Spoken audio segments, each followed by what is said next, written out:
இதனுடைய full video வேணும்னா என்னுடைய சேனலில் போயிட்டு பாருங்கள். நான் ஃபுல்லாக போட்டிருக்கேன். பாலை ஒரு கிண்ணத்தில் ஊற்றிக்கோங்க.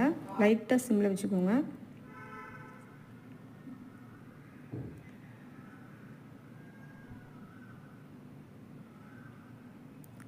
பால் கொஞ்சம் சூடான உடனே அது கூட கொஞ்சம் வினிகர் கலக்கணும். ஒரு ஸ்பூன் அளவு வினிகர் மட்டும் கலந்துக்கோங்க, அதிகமாக கலக்க வேண்டாம். அதை கலந்து சிம்லேயே வச்சு நல்லா கிண்டி விட்டுட்டே இருங்க.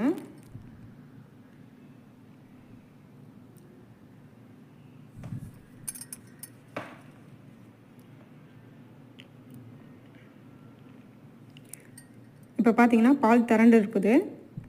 இதை நம்ம வடிகட்டிக்கலாம். பாருங்கள்.